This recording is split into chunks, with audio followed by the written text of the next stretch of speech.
We get to meet all of our wonderful state finalists of the Show Young Woman program, and out of some 700 entrants around Australia, only 15 make it to the Sydney Royal Easter Show. Jillian Burgess, where's home for you? In Sydney at Linfield, so not too far from here. You're representing the Hawkesbury show? Yes, I am. What's the Hawkesbury known for? Hawkesbury is known for their veggies and for their racing. Hey Jillian, what's work for you? I'm currently doing my PhD at Sydney University. We also have Olivia Hodgkin here from Junee, way down south. Fabulous town, made famous by licorice. And chocolate. And chocolate. They do wonderful Easter eggs too. You should have brought a few with you. Tell us, what do you do for a crust, Olivia? What do you do for work? So currently I'm studying to be a vet. So in the next 2.5 years I will be finally a vet and out in practice. The one who's travelled from furthest afield is here with us now, Charlotte McGrory. Where is home? Hi Lindsay, Burke is home for me, which is in far west New South Wales, about 750 k's away from Sydney. So I'm a Sydney girl originally and moved out to Burke about 2.5 years ago to become a teacher, and have loved it ever since. So I'm actually a cattle reproductive technician, so cattle AI, cattle pre-testing, that's what keeps me busy, and then running our own farm on top of that as well. You have been involved with the Gong Show for a little while now. What's your big ambition over the next few years in terms of Gong Show is just going from strength to strength? Where do you want to see it going? Oh, it is an absolutely fantastic show. This year we had our show back in February and it was absolutely beautiful. It was a wonderful day. For me, what my passion and where I'm leading to is we actually haven't had a cattle competition at Gong Show for over 15 years. Oh, that's a travesty. Absolutely. So my big ambition is to actually bring cattle competitions back to the show, and this year we were able to bring 4 head just to have a display, get some interest and build from there. Simone Ducker, great to see you here at Sydney Royal. What do you do for a crust? What are you studying? Well, I love to say that I design buildings and I also make them stand up. So I study a double degree in civil engineering and architecture. Keeps me very busy. Don't those two vocations usually butt heads? Absolutely. So I do say also, I've got a split personality, but I also think I can settle all the arguments. So I'm a peacekeeper. You have some interesting side hobbies too, Simone Ducker. I would not have guessed it, but you're into Muay Thai. Yes, that is correct.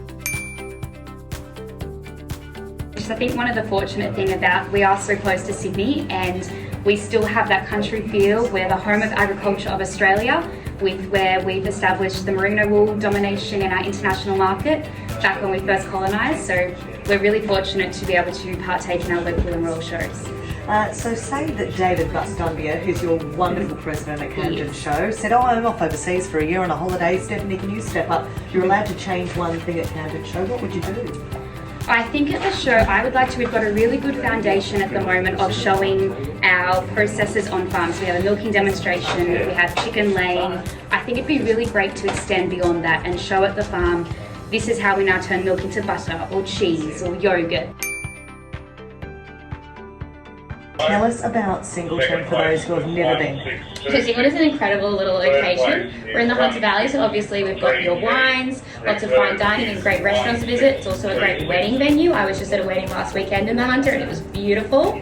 But more than that, we have a lot of museums, art galleries, a lot of culture. We've also got a lot of historical buildings for anyone that's interested in architecture as well.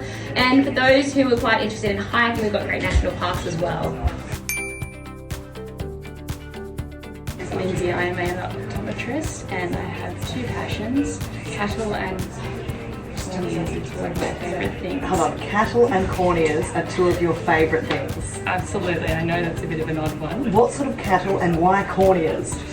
Great questions. A cornea is a breed of animal I don't know about. Oh no, they're the front of the eye. Thankfully the cattle have corneas as well. So I'm an optometrist from 9 to 5, and then my husband and I have a Santa Gertruda stud called Glen Alden based out of Wellington. So that is what keeps me busy from the hours. I think you might be one of the furthest travelled Emma Johnston all the way from Hay. How far's Hay from Sydney? From Hay to Sydney, it's about 4.5 hours. What's Hay famous for? So Hay is one of the flattest places in the southern hemisphere. So if you've ever heard the Hay Plains before, that's what we're referring to. The Hay Show I was fortunate to go to about 15 years ago, and it is a memorable affair. It's quite a big deal. So I think for a small town, we get a lot of numbers for our show, and it's something that we bring together, and it's amazing to see how many people come. Lindsay, I currently work as a tax accountant in Vega. I know that's probably sounds like a quite boring job, but I love it. I get to see many different people every day, and it's such a multifaceted job. When I'm not at work, you can find me at home on our family farms or generally around the countryside somewhere kept active. Tell us, what's Candelo famous for? Candelo, I dare say, have the hottest show of the year. It doesn't matter when we seem to change it to, it seems to always be a stomper. I actually work at our local school, Snowmounts Grammar School, as their Equine Development Academy coordinator.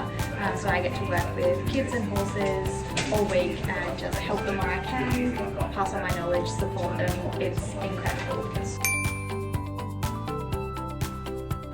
So I am a livestock manager on my parents' property, and I also operate a contract stockwork business. So you have an off-farm income and an on-farm income. How do you go with family business, working with mum and dad? Oh, it can be tricky sometimes for sure. Those of you who work with families will be able to attest to that. It can be very tricky, but it works well so far. So we all help each other out, of course, at busy times of the year. But his main role is crops, and I'm cattle through and through. So What sort of cattle?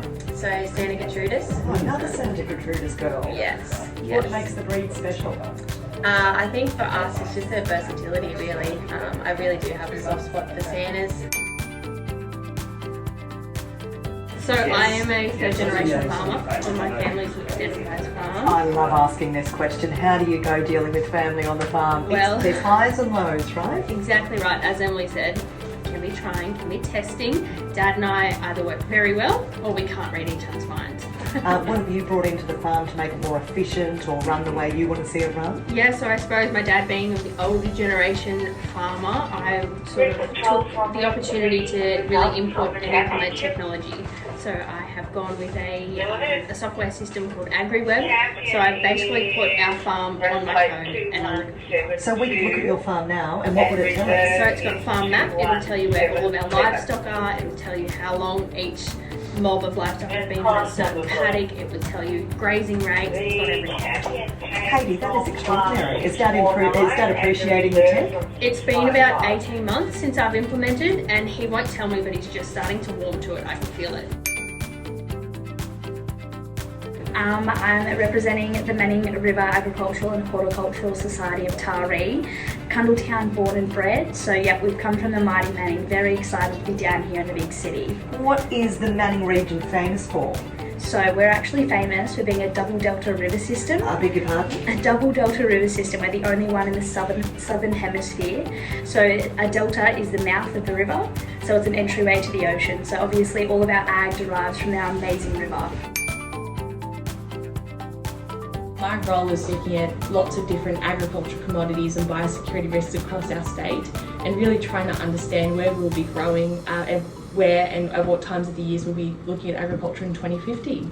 So what do you think agriculture will look like by 2050? Will it be much different? Well, I think it depends. My work mainly focuses on the climate, but of course we have lots of changes in market conditions and what we're trying to see abroad. So there's lots of big challenges and changes coming towards our industry in the next few years. But definitely there'll be lots of opportunities as well, as which I think is really important to focus on.